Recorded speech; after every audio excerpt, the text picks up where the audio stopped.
পরের দিন ঘড়ির কাঁটায় তখন রাত ৮টা। সন্ধ্যা ডাইনিং টেবিলে বসে নুডলস খাচ্ছে। সন্ধ্যা যেখানে বসে আছে সেই সোজা একটি রুম যেখানে সাইফুদ্দিন নওয়ান থাকে। সে ঘর থেকে জিনিস পড়ে যাওয়ার শব্দ হলো। সন্ধ্যা ঘাড় বাঁকিয়ে ভুরু কুঁচকে তাকালো একবার, শেষবার নুডলস মুখে নিয়ে কয়েক ঢোক পানি খায়। এরপর চেয়ার থেকে উঠে সাইফুদ্দিন নওয়ানের রুমের দিকে এগিয়ে যায়। সাইফুদ্দিন নওয়ান টেবিলের কোণা ধরে দাঁড়িয়ে আছে। মেঝেতে পানি ভর্তি জগ পড়ে আছে। সন্ধ্যা অবাক হলো, ঘরে এভাবে পানি ফেলেছে কেন বুঝলো না। আসমানি নওয়ান, আকাশ, কেউই ওনার সাথে কথা বলে না। মানুষটা একদম একা হয়ে গিয়েছে। সন্ধ্যা সেই দিন সবাইকে ক্ষমা করে দেওয়ার কথা বলে বোঝালেও এরপর আর কাউকে জোর করেনি। সোয়া, সাধন, সৃজা, সিজান, এদের সবার কথা এখনো ভীষণ করে মনে পড়ে তার। সাইফুদ্দিন নওয়ানের প্রতি তার অনুভূতি বোঝা যায় না। সন্ধ্যা দীর্ঘশ্বাস ফেলে উল্টো ঘুরলে পেছন থেকে সাইফুদ্দিন নওয়ান করুণ কণ্ঠে ভেসে আসে, সন্ধ্যা আম্মু। সন্ধ্যার বুকটা ধক করে উঠল। তাকে এভাবে কেউ কখনো ডাকেনি, এমনকি তার নিজের বাবাও ডাকেনি। সাইফুদ্দিন নওয়ান আবারও একই সুরে বলেন, আমার দুটো কথা শুনবে আম্মু, প্লিজ। এবার সন্ধ্যা পিছু ফিরে তাকায়। সাইফুদ্দিন নওয়ানের সাথে চোখাচোখি হয়। ভদ্রলোকের চোখ জোড়া পানিতে টইটম্বুর। সন্ধ্যা বুঝল লোকটির চোখ জোড়া অনুতপ্তের পানিতে ভরা। সন্ধ্যা মলিন মুখে চেয়ে রইল। তার খারাপ লাগে মানুষটার জন্য। প্রিয় মানুষ অবহেলা করলে ভীষণ কষ্ট হয়, তা তো সন্ধ্যা জানে। সাইফুদ্দিন নওয়ান ভাঙা গলায় বলে, আমি জানি আমার পাপের ক্ষমা হয় না। আমি তো তোমার সাথে অন্যায় করেছি, আমাকে তুমি শাস্তি দেবে আম্মু। সন্ধ্যা অবাক হয়ে তাকায়, সে কিভাবে শাস্তি দিবে। সাইফুদ্দিন নওয়ান ঢোক গিলে বলে, আসমানি আমায় খুব ভালোবাসে।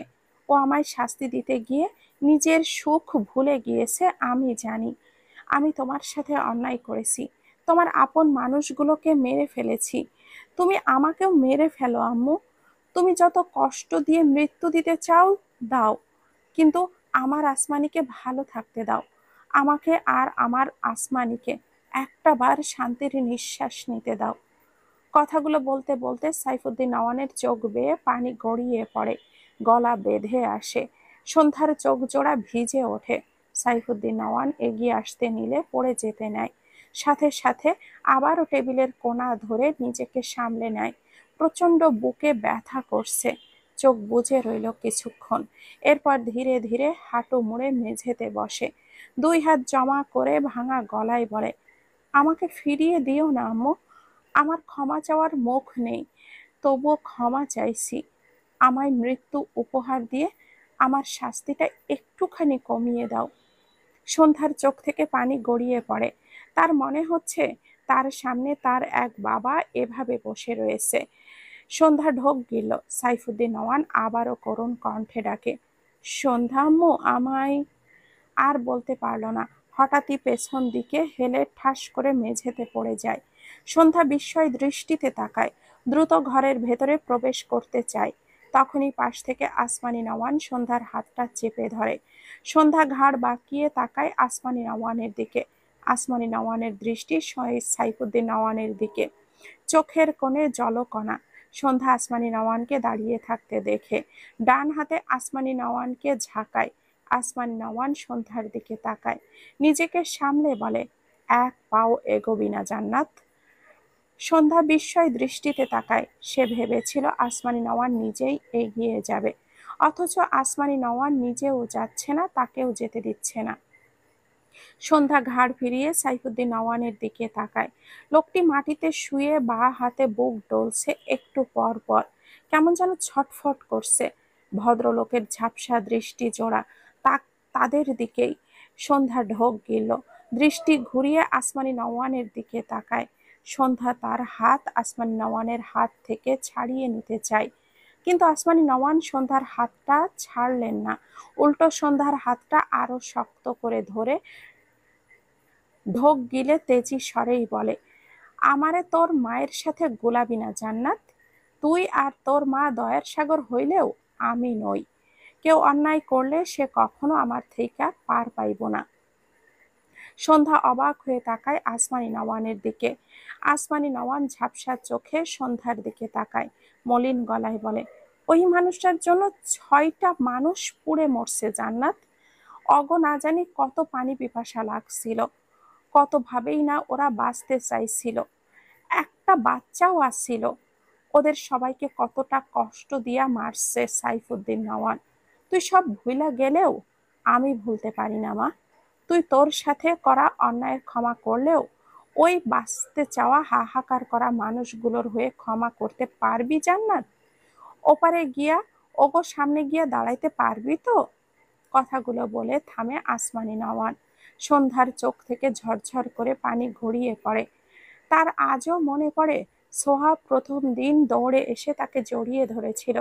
সে সামলাতে না পেরে দুজনেই উল্টে পড়েছিল। তারপর সাধন ভাইয়া সোহাকে মেরেছিল। আরো কত কত স্মৃতি জমা হয়েছে, অথচ ওই মানুষগুলো আর নেই। সন্ধ্যার দম বন্ধ লাগে।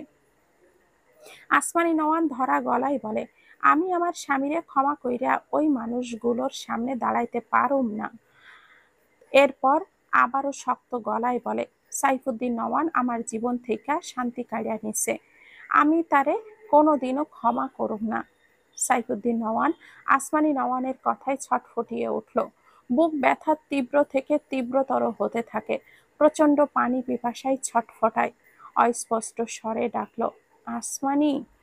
ভদ্রলোকের কণ্ঠ বের হলেও তার বেশি দূর গেল না।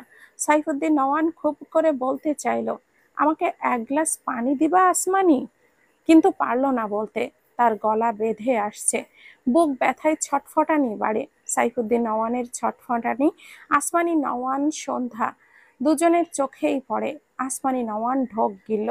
কি করবে সে? সন্ধ্যা সাইফুদ্দিন নওয়ানের ছটফটানো দেখে আসমানি নওয়ানের হাত থেকে আবারও নিজের হাতটা ছাড়িয়ে নিতে চায়, কিন্তু সে ব্যর্থ। আসমানি নওয়ান সন্ধ্যার হাতটা শক্ত করে ধরে রেখেছে। সন্ধ্যা অসহায় চোখে তাকায়। তার কি করা উচিত সে জানে না, কিন্তু তার সামনে একজন মানুষ ছটফট করছে। সে চুপ করে থাকতে পারছে না। ভীষণ খারাপ লাগছে মেয়েটার। আসমানি নওয়ানকে দেখে অবাক না হয়ে পারে না। তার খালাম্মা এতটা কঠোর কেন সে বুঝে পায় না। তার খুব বলতে ইচ্ছে করলো, খালাম্মা, তুমি কি তোমার স্বামীরে একটুও ভালোবাসো না? কিন্তু মুখ বলতে পারলো না। কথা বলতে পারলেও হয়তো বলতোও না। সাইফুদ্দিন নওয়ান মাটিতে হাত রেখে টেবিলের দিকে যেতে চায়, কিন্তু পারে না। ডান হাত সামান্য উঁচু করে আসমানি নওয়ানের দিকে বাড়িয়ে বহু কষ্টে উচ্চারণ করে, আসমানি, একবার আসবে। আসমানি নওয়ানের বুকে চিনচিনে ব্যথা হয়। ঝাপসা চোখ জোড়া আরো খানিক ঝাপসা হলো। সন্ধ্যার চোখ থেকে পানি গড়িয়ে পড়ে। সাইফুদ্দিন নওয়ান বেশ কসরত করে ডান হাতে এগিয়ে গিয়ে টেবিলের পা আঁকড়ে ধরে। প্রচন্ড বুক ব্যথায় বাঁ হাতে বুকটা চেপে ধরে রাখে। টেবিলের পার সাথে মাথা ঠেকিয়ে ঝাপসা চোখে আসমানি নওয়ানের দিকে তাকায়। নিজ স্ত্রীর ভেজা চোখ দেখে ব্যথাতুর মুখে একটু হাসলো। বুক ব্যথার সাথে পানি তৃষ্ণার ভেতরটা ফেটে যাচ্ছে। সন্ধ্যার দিকে চেয়ে খুব কষ্টে বেঁধে আসা গলায় বলে, সন্ধ্যা আম্মু, আমাকে ক্ষমা করে দিও। সন্ধ্যার কান্না পাচ্ছে। আসমানি নওয়ানের হাত থেকে হাত ছাড়িয়ে নিতে চাইলে এবারেও সে ব্যর্থ হয়। সাইফুদ্দিন নওয়ান দৃষ্টি ফিরিয়ে আসমানি নওয়ানের দিকে তাকায়। ইতিমধ্যে আসমানি নওয়ানের চোখ থেকে পানি গড়িয়েছে। সাইফুদ্দিন নওয়ানের বারবার চোখ বুজে আসছে, তবুও নিজ স্ত্রীর পানে চেয়ে রইল। হাজারো ঝড় বৃষ্টির পরও মাথার উপরে দণ্ডায়মান আসমান যেমন মাথার ওপরে অটল থাকে, তার আসমানিও এত কিছুর পরও তার দিকে এক পা বাড়ানোর সাহস করল না। দৃঢ় আসমানের মতো করে নিজ সত্তায় অটল থাকলো। সাইফুদ্দিন নওয়ানের চোখ থেকে পানি গড়িয়ে পড়ে। চোখটা বন্ধ করে নেয়। আবারও খুব কষ্টে চোখ জোড়া মেলে অস্পষ্ট স্বরে বলে, আমার আসমানি, ভালো থেকো। এরপর চোখ জোড়া বুজে নেয়।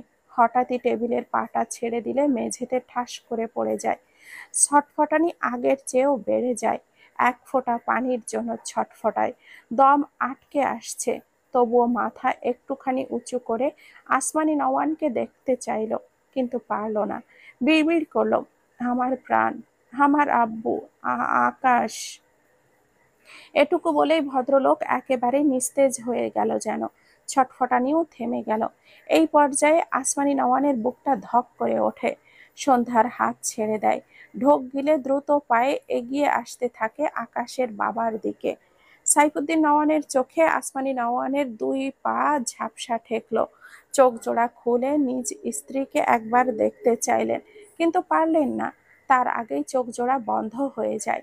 আসমানি নওয়ান পায়ের গতি বাড়িয়ে সাইফুদ্দিন নওয়ানের পাশে এসে দাঁড়ায়। ভদ্রলোককে নড়চড়বিহীনভাবে নিস্তেজ হয়ে পড়ে থাকতে দেখে ঢোক গিলল আসমানি। সন্ধ্যা দৌড়ে এসে দাঁড়িয়েছে সাইফুদ্দিন নওয়ানের পাশে। টেবিলের ওপর থেকে এক গ্লাস পানি নিয়ে দ্রুত সাইফুদ্দিন নওয়ানের পাশে বসে। ভদ্রলোকের মুখে পানি ছিটিয়ে দেয়। কোনো সাড়া না পেয়ে সন্ধ্যা ভয় পায়। সন্ধ্যা দেখল আসমানি নওয়ান ধীরে ধীরে তার স্বামীর পাশে বসেছে, যেন কোনো জড় বস্তু। কাপা ডান হাত এগিয়ে সাইফুদ্দিন নওয়ানের নাকের কাছে নিয়ে যায়, কিন্তু কিছু একটা আন্দাজ করতে পেরে স্তব্ধ চোখে তাকায় স্বামীর পানে। দুই চোখ ফেটে বৃষ্টির ন্যায় পানি ঝরতে থাকে। আসমানি নওয়ান কাপা দুই হাত সাইফুদ্দিন নওয়ানের দু গালে রেখে কেঁদে কেঁদে বলে, আকাশের আব্বা, যাইও না তুমি, আমারে রাইখা যাইও না আকাশের আব্বা, কথা কও আমার সাথে, যাইও না। কথাগুলো বলতে বলতেই সাইফুদ্দিন নওয়ানের বুকে কপাল ঠেকিয়ে দেয়। নিজের দৃঢ়তা ভেঙে ফেলল মুহূর্তেই। ভেতরে জমানো সব আবেগ উথলে বেরিয়ে আসতে লাগলো। গত একটা বছর যার দিক থেকে মুখ ফিরিয়ে নিতে নিতে ক্লান্ত হয়ে গিয়েছিল, সে আজ তার ক্লান্তির অবসান ঘটালো, তার আসমানি কষ্ট কমিয়ে দিল। আসমানি নওয়ান কেঁদে কেঁদে বলে, তুমি নিঃশ্বাস নাও আকাশের আব্বা, তুমি আমারে কইছিলা আমরা একসাথে বাঁচমু, নয়তো একসাথে মরমু। তুমি ফাঁকি দিয়া কেন চইলা গেলা আকাশের আব্বা? ভাঙা ভাঙা স্বরে বলা আসমানি নওয়ানের কথাগুলো শুনে সন্ধ্যার চোখ থেকে পানি গড়িয়ে পড়ে। কিছুক্ষণ আগেও সে তার খালাম্মাকে প্রশ্ন করতে চেয়েছিল সে তার স্বামীকে ভালোবাসে কিনা, অথচ সেই মানুষটা কিছুক্ষণের ব্যবধানে তার স্বামীর জন্য কিভাবে যেন কাঁদছে। সন্ধ্যা ঢোক গিলল। তখনই পাশ থেকে আকাশের কণ্ঠ ভেসে আসছে, কি হয়েছে? সন্ধ্যার সাথে সাথে ঘাড় ফিরিয়ে মাথা উঁচু করে তাকায়। আকাশ অফিস থেকে ফিরল মাত্রই তার ঘরের দিকে যেতে গিয়ে তার মা আর সন্ধ্যাকে এই ঘরের দিকে এগিয়ে আসে। সন্ধ্যা এদিকে ফিরলে আকাশের সাথে চোখাচোখি হয় সন্ধ্যার। আকাশ অবাক হয় সন্ধ্যার চোখে পানি দেখে, অবাক হয় তার বাবাকে মেঝেতে শটান হয়ে শুয়ে থাকতে দেখে। সবচেয়ে বেশি অবাক হয় তার মাকে এভাবে কাঁদতে দেখে। তার জীবনে আজকেই প্রথম তার মাকে এভাবে কাঁদতে দেখলো। আকাশের অবাকের মাত্রা শীর্ষে পৌঁছায়। সে এগিয়ে এসে সন্ধ্যার পাশে দাঁড়ায়, মায়ের দিকে চেয়ে জিজ্ঞেস করে, মা, কাঁদছো কেন, কি হয়েছে? আসমানি নওয়ান মাথা তোলে না।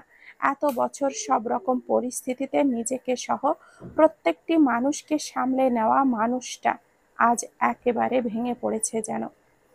নিজ ভাই বোন ছেলেদের কত শত কষ্ট দাঁতে দাঁত চেপে সয়ে নিয়েছে। ছেলের দুঃখের সময় ছেলের পাশে থেকে কত শত সান্ত্বনা দিয়েছে, কিন্তু যেই দিন জানলো তার স্বামী তার আপন জনদেরকে এইভাবে ক্ষতি করেছে, সেই দিনই অর্ধেক ভেঙে গিয়েছিল।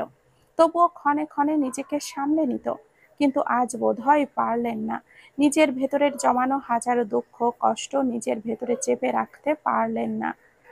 আকাশের দৃষ্টি তার বাবার দিকে পড়ে। কি হয়েছে তার বাবার? তার বাবা বিছানায় না শুয়ে এভাবে মেঝেতে শুয়ে আছে কেন? আকাশ ঢোক গেল। সন্ধ্যার পাশে হাঁটু মুড়ে বসে মৃদু স্বরে বলে, বাবার কি হয়েছে সন্ধ্যা মালতী? সন্ধ্যার চোখ থেকে পানি টইটুম্বুর হয়ে আসে। সে আকাশকে কি বলবে, তার নিজেরই ভীষণ কান্না পাচ্ছে। আকাশ বুঝতে পারলে আকাশের কি হবে। আকাশ ঢোক গেল।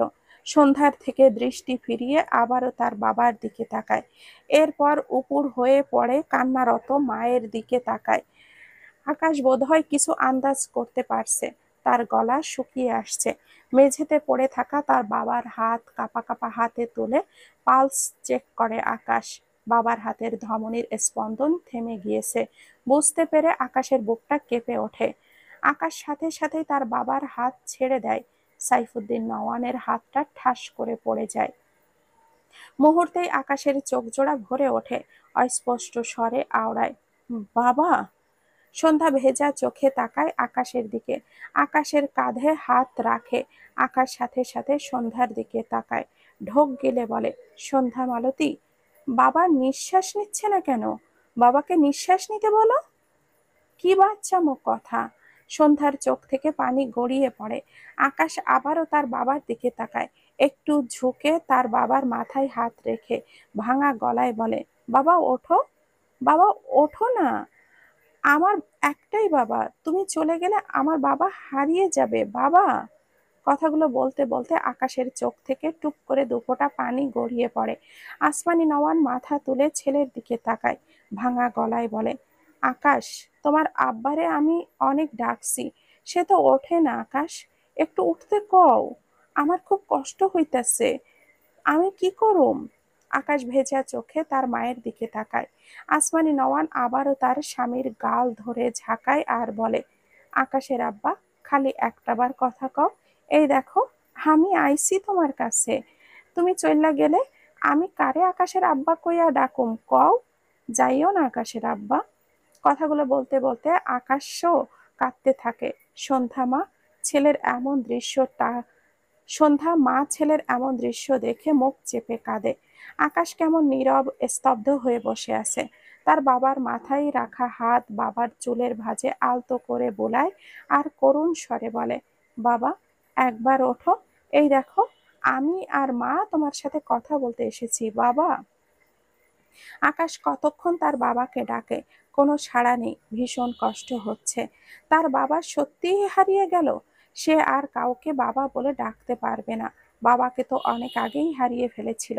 কিন্তু দিন শেষে ভাবতো তার বাবা নিঃশ্বাস নিচ্ছে, কিন্তু আজ থেকে ভাবতে হবে তার বাবার নিঃশ্বাস বন্ধ হয়ে গিয়েছে।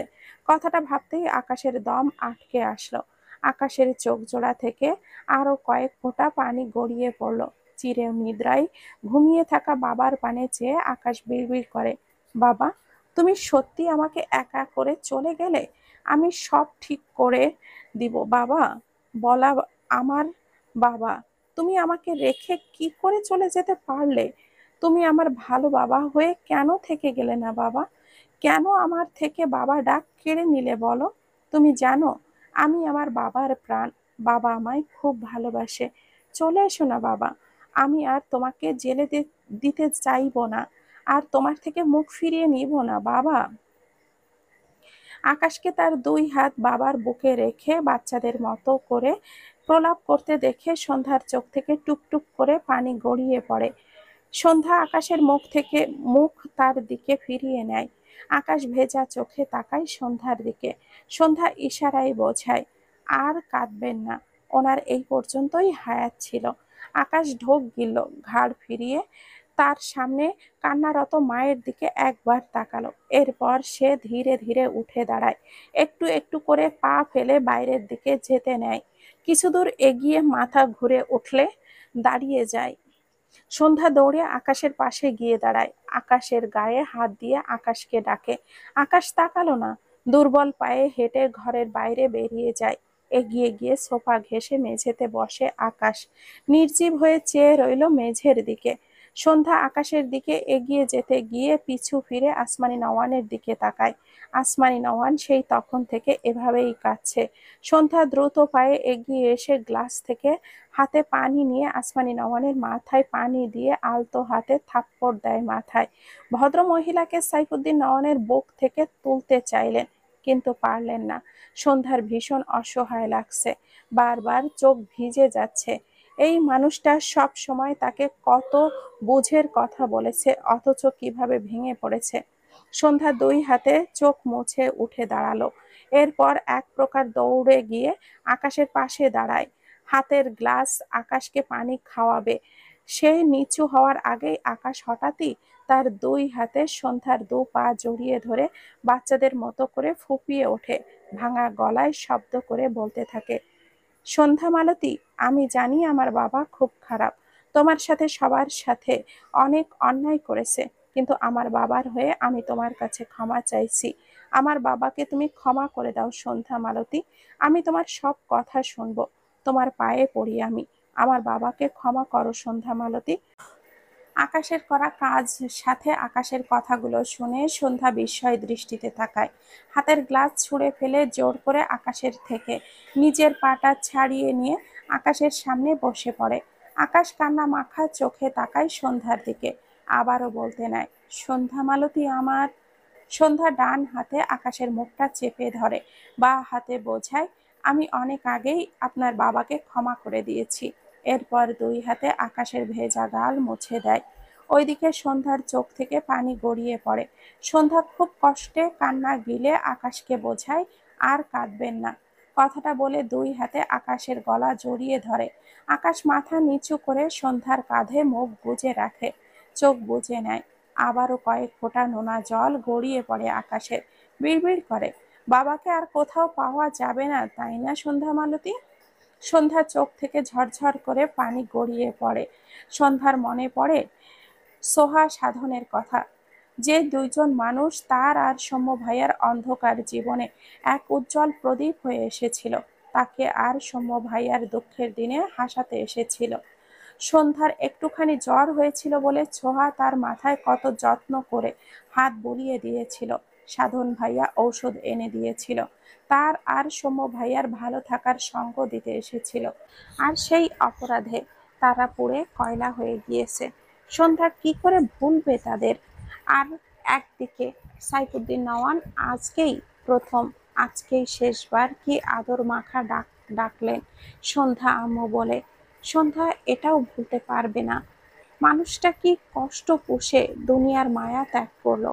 সন্ধ্যা আর কিছু ভাবতে চায় না, সে শুধু চায় সবাই ভালো থাকুক, আর তার আর সৌম্য ভাইয়ার 2 দিনের পরিচয়ের দুটো ভাই বোন যেন খুব ভালো থাকে, আকাশের বাবাও ভালো থাকুক। কথাগুলো ভেবে সন্ধ্যার চোখ বেয়ে নোনা জল গড়ায়। আকাশকে জড়িয়ে নিঃশব্দে চোখের পানি ফেলে।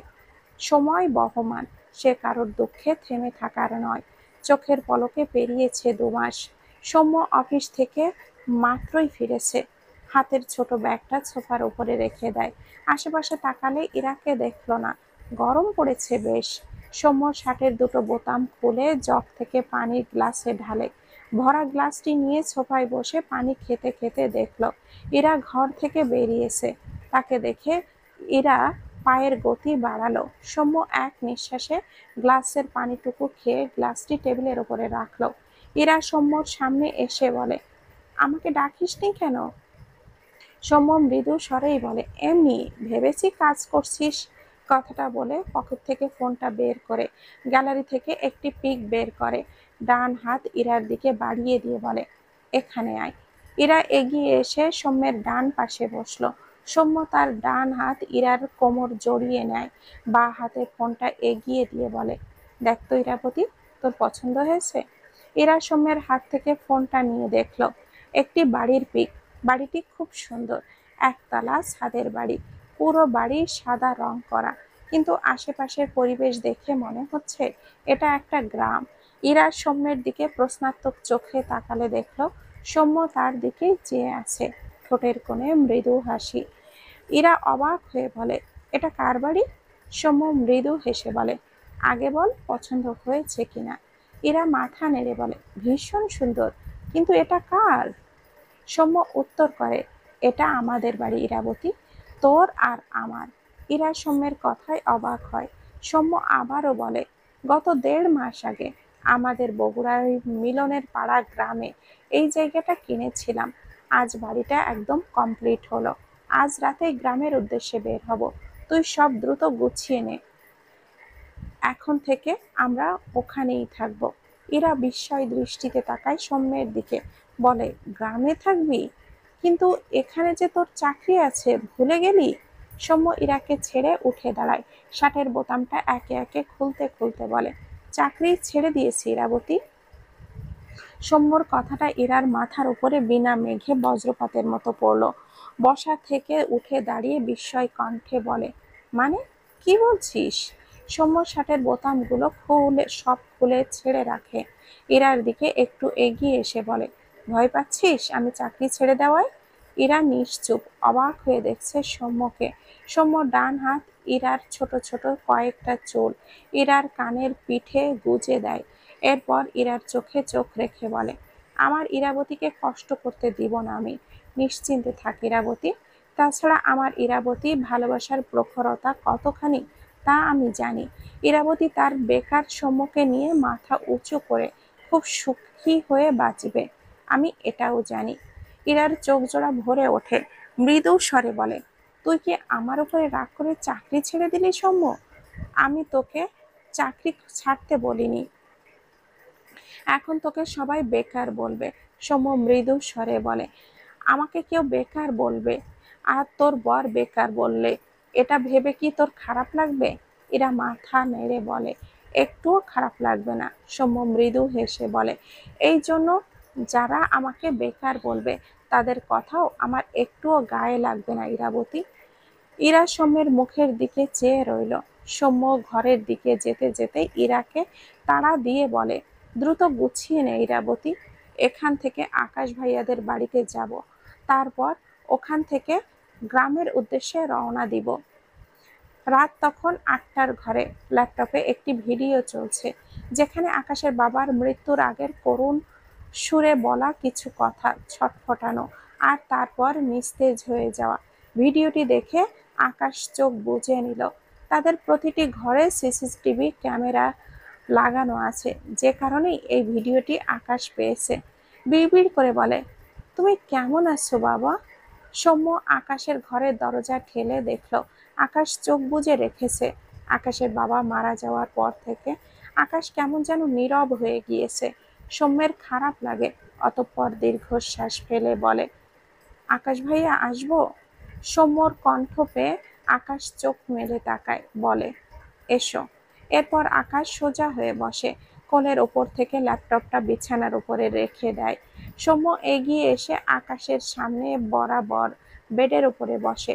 আকাশের পরনে একটি সাদা রঙের টি শার্ট। আকাশ ডান হাতে তার টি শার্টটি একটু টেনে সামনে আনে, সৌম্যের দিকে চেয়ে ভুরু কুঁচকে বলে, কোথাও যাচ্ছ নাকি?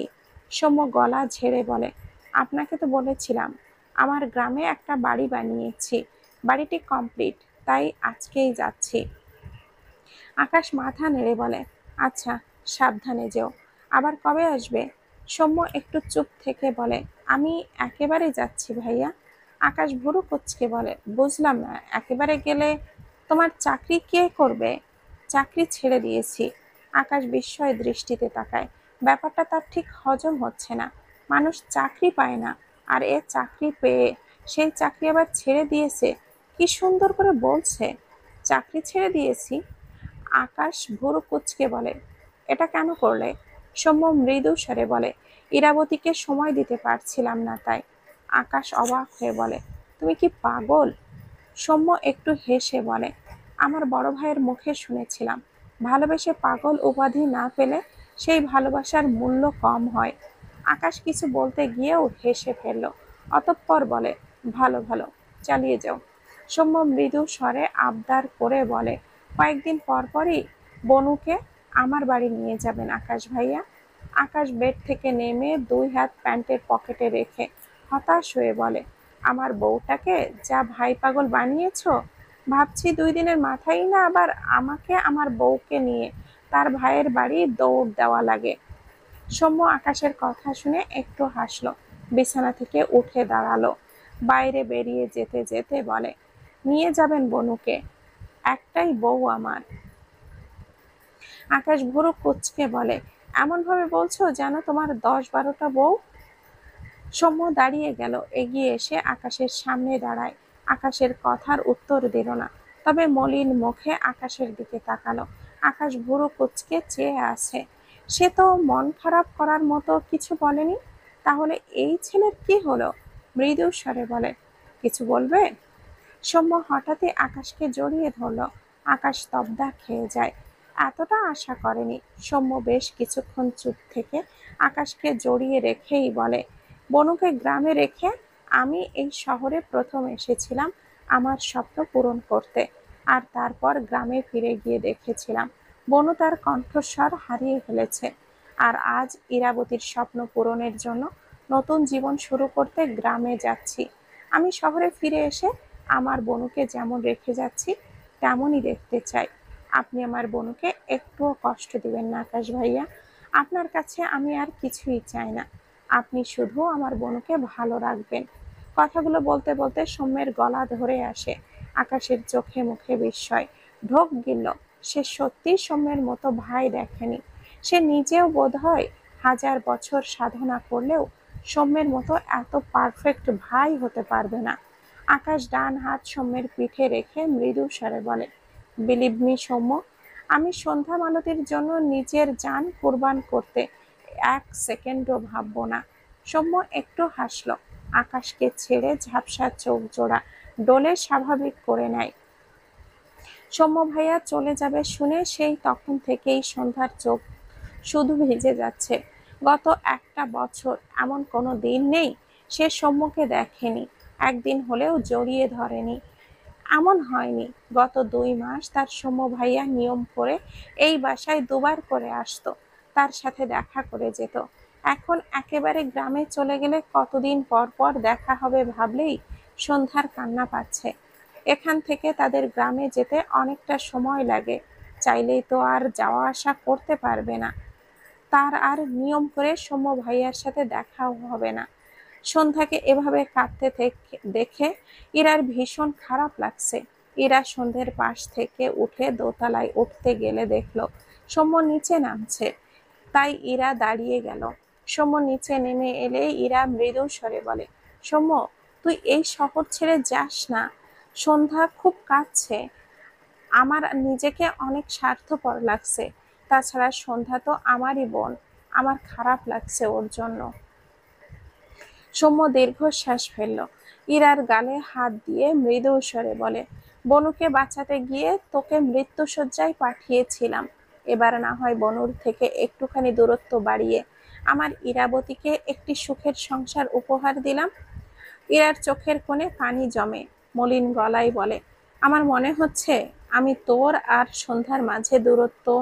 সৌম্য মাঝখান থেকে বলে, বাড়বে না দূরত্ব, মিলিয়ে নিস। আপাতত গ্রামীণ বউ হওয়ার হিসেবটা কষে নে। আমি বনুর সাথে কথা বলছি।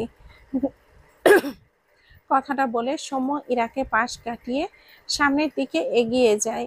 সন্ধ্যা তার ফোনে লিখছিল, সৌম্য ভাইয়া, তুমি এই বাড়িতে না থাকলে এই শহর ছেড়ে যেও না। লেখাটি সৌম্যকে দেখাতে চেয়েছিল সন্ধ্যা, কিন্তু ইরাকে বলা সৌম্যের কথাটা শুনে সন্ধ্যা দ্রুত লেখাটি কেটে দেয়, সৌম্যদের থেকে দূরে সরে দাঁড়ায়। তার মনে হচ্ছে সে তার সৌম্য ভাইয়াকে ভালোবাসতে গিয়ে তার সৌম্য ভাইয়ার ভালোবাসা ইরা আপুর কথাই ভাবছে না। সন্ধ্যার নিজের কাছেই কেমন যেন ছোট লাগছে। পেছন থেকে সৌম্যকে ডাকে, বনু। ভাইয়ের কণ্ঠ পেয়ে সন্ধ্যা দ্রুত উল্টো ঘুরে দাঁড়ায়। একটু সময় নষ্ট না করে সৌম্যকে জড়িয়ে ধরে ফুপিয়ে ওঠে। সৌম্য সন্ধ্যাকে জড়িয়ে ধরে, তার খারাপ লাগছে, মৃদু স্বরে বলে, বনু, আমি তোকে দেখতে আসবো তো, কাঁদিস না, তাহলে আমি আর যেতে পারবো না। সন্ধ্যার সাথে সাথে মাথা তুলে তাকায় ভাইয়ের দিকে। সন্ধ্যার আবারও মনে হলো সে ভাইয়া আর ইরা আপুর মাঝে বাধা হচ্ছে। সন্ধ্যা দ্রুত তার 2 হাতে চোখের পানি মুছে নেয়, ইশারায় বোঝায় আর কাঁদবো না। তোমরা যাও, তুমি কিন্তু কয়েকদিন পর পরই আমাকে দেখতে আসবে সৌম্য ভাইয়া। সৌম্য সন্ধ্যার কপালে চুমু খেয়ে মৃদু স্বরে বলে, আসবো বনু, তুই সব কাজ ঠিক মতো করবি, মন দিয়ে পড়বি, আর একদম কাঁদবি না, মনে থাকবে। সন্ধ্যার আবারও চোখটা ভিজে যায়, তবে নিজেকে সামলে মাথা নেড়ে বোঝায় সে সব শুনবে। এরপর সৌম্য আসমানি নওয়ানের কাছে গেলে আসমানি নওয়ান মৃদু হাসলেন। এর এবার আর তিনি মন খারাপ করে রাখেননি, বরং সৌম্যের কাজে বেশ অবাক হয়েছে, খুশিও হয়েছে। তার 2 ছেলে যেন তার মেয়েদের এভাবেই সারাটা জীবন ভালোবাসে, এটাই চাই তিনি। সৌম্যের গালে হাত রেখে মৃদু হেসে বলে, আমার মাইয়ারে ভালো রাখো আব্বা। সৌম্য আসমানি নওয়ানকে জড়িয়ে ধরে বলে, নিজের খেয়াল রাখবেন মা। আসমানি নওয়ান দীর্ঘশ্বাস ফেললেন, তার ছেলে মেয়েদের জন্যই সে বেঁচে আছে এখন। প্রিয় মানুষটা তো আর নেই, হারিয়ে গেছে। কথাটা ভেবে চোখের কোণ ভিজল। সৌম্য ইরার হাতটা ধরে বাসে ওঠে। ইরা সৌম্যর সামনে, ধীরে ধীরে বাসের পেছন দিকে এগিয়ে যাচ্ছে। রাত হলেও বাসের লাইট দেওয়া, একটি সিটে বসা সৌম্যের বয়সী একটি লোক ইরার কোমরের দিকে হাত বাড়িয়ে দিলে সৌম্য খপ করে লোকটির হাতটা ধরে। লোকটি থতমত খেয়ে তাকায় সৌম্যের দিকে। সৌম্য লোকটির হাতটা মুচড়ে ধরে রেখে লোকটির দিকে চেয়ে ঠান্ডা গলায় বলে, এটা আমার বউ ভাই, আপনার বউ হয়তো বাড়িতে। কথাটা বলে সৌম্য বাসের কাউন্টারের উদ্দেশ্যে বলে, ভাইজান, এই ভদ্রলোকের বউ পিপাসা পেয়েছে, এই এর বইয়ের জন্য একটা টিকিট কাটুন, নয়তো একেবারে বইয়ের কাছে পাঠিয়ে দেওয়ার ব্যবস্থা করুন। লোকটি হাত ছাড়িয়ে নিতে চাইল, মনে হচ্ছে তার হাত ভেঙে যাবে। সাথে সবার মধ্যে এভাবে বলায় লোকটি প্রচন্ড লজ্জাও পেল। এরা এগিয়ে এসে সৌম্যের হাতটা টেনে বলে, সৌম্য ছেড়ে দে, এদিকে আয়। সৌম্য লোকটির হাতটা ঝাড়া দিয়ে ছেড়ে দেয়। ফোঁস করে শ্বাস ফেলে ইরাকে নিয়ে গিয়ে সিটে বসে। ঠান্ডা মেজাজটা পুরোই গরম করে দিয়েছে। ইরা মৃদু স্বরে বলে, ঝামেলা করছিলি কেন? ওই লোকটা যদি খারাপ হয়? সৌম্য ইরার দিকে তাকালো, বেশ কিছুক্ষণ চেয়ে রইল। এর মধ্যে বাসও ছেড়ে দিয়েছে। ইরা সৌম্যকে নিজের দিকে এভাবে তাকিয়ে থাকতে দেখে ভুরু কুঁচকে বলে, কি? সৌম্য মৃদু হেসে বলে, তুই অনেক সুন্দর ইরাবতী। ইরা কি বলবে বুঝলো না। সে বলল একটা, সৌম্য বলছে আরেকটা। ইরা ঘাড় ফিরিয়ে বাসের জানালার দিকে তাকালো। ঠান্ডা বাতাসে এসে মুখে ধাক্কা খায়। লাইফে ফার্স্ট টাইম বাসে চড়লো সে, তাও আবার তার ভালোবাসার মানুষটার সাথে। ইরার মুখে হাসি ফুটল। বাসের লাইটটা ইতিমধ্যে অফ করে দিয়েছে। ইরা ঘাড় ঘুরিয়ে সৌম্যের দিকে তাকালো। অন্ধকারে তেমন দেখতে পেল না। ডান হাতে সৌম্যের ডান হাতটা জড়িয়ে ধরে সৌম্যের বাহুতে মাথা ঠেকিয়ে মৃদু স্বরে বলে, আমি তোকে অনেক ভালোবাসি সৌম্য। সৌম্য মৃদু হেসে হিজাবের ওপরেই ইরার মাথায় একটা চুমু খায়। এরা যদিও বুঝলো না, তবে তার মুখে হাসি লেপ্টে। ঘড়ির কাঁটায় তখন রাত 12টা। সৌম্য বেরিয়ে যাওয়ার পরপরই আকাশ অফিসে গিয়েছিল। সন্ধ্যার জন্যই দ্রুত ফিরেছে। দরজা ঠেলে ভেতরে প্রবেশ করলে দেখলো সন্ধ্যা বিছানার এক কোণায় বসে আছে, দু হাঁটু ভাঁজ করে, হাঁটুতে মুখ গুজে রেখেছে। আকাশ কিছুক্ষণ দাঁড়িয়ে দেখলো সন্ধ্যাকে, বুঝলো বোধহয়। আর সময় নষ্ট না করে এগিয়ে গিয়ে সন্ধ্যাকে টেনে সোজা করে বসলো। দেখলো সন্ধ্যা কেঁদে কেটে চোখ মুখ ফুলিয়ে ফেলেছে। আকাশ বিস্ময় দৃষ্টিতে চেয়ে রইল সন্ধ্যার দিকে। সন্ধ্যার চোখ খুলে আকাশকে দেখে আবারও চোখ বুজিয়ে নিল। আকাশ মনে মনে ভাবছে, সন্ধ্যার চোখের এক ফোঁটা পানি তার জন্য হলে আজ তার সে খুশিতে লুঙ্গি, প্লাজো, স্কার্ট সব ডান্স দিত। কিন্তু আফসোস, এইসব চোখের পানি শুধু তার বইয়ের ভাইয়ের জন্য। আকাশ হতাশার নিঃশ্বাস ফেলে সন্ধ্যাকে জড়িয়ে নিয়ে শুয়ে পড়ে। সন্ধ্যা প্রথম অবাক হলেও পরে কিছুই বলল না, চোখ বুজে রইল। আকাশ সন্ধ্যাকে জড়িয়ে রেখে মাথা উঁচু করে সন্ধ্যার দিকে চেয়ে আছে। কি বলা যায় সেটাই ভাবছে। বন্ধ চোখের পাতা বেয়ে এখনো জল গড়াচ্ছে। আকাশ কিছু একটা ভেবে সন্ধ্যার ডান গালে চুমু খায়, এরপর বাম গালে, এরপর কপালে, এরপর থুতনিতে, এরপর নাকের ডগায়। এভাবেই সন্ধ্যার সারা মুখে সমানে চুমু খেতে থাকে। 2 মিনিট, 3 মিনিট, 5 মিনিট, এভাবে পুরো 10টা মিনিট পেরিয়ে যাওয়ার পরও আকাশকে থামতে না দেখে সন্ধ্যা বিরক্ত চোখে তাকায় আকাশের দিকে। মনে হচ্ছে সন্ধ্যা কোনো ছোট বাচ্চা।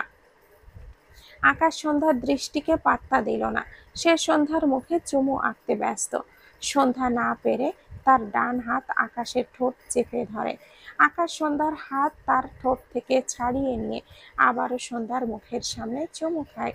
সন্ধ্যা এবার রেগে বাঁ হাতে আকাশের দাড়িটা মুঠো করে টেনে ধরে। আকাশ মুখ কুঁচকে মৃদু আর্তনাদ করে ওঠে, আহ লাগছে, ছাড়ো বউ। সন্ধ্যা আরো জোরে টেনে ধরলো। রেগে তাকায় আকাশের দিকে। কখন থেকে তাকে বিরক্ত করছে। সে তার ভাইয়ার জন্য কান্না করছে। কোথায় এই লোকটা এসে তাকে দুটো সান্ত্বনার কথা বলবে? তা না করে তার মুখে চুমু খেতে খেতে তার মুখটা ভর্তা বানিয়ে ফেললো। সবাইকে অনেক অনেক ধন্যবাদ। গল্পটির নাম হচ্ছে অন্তর্দহন, লিখেছেন ডিআরএম সোহাগ। ভাইয়ার পেজের নাম ডিআরএম সোহাগানি।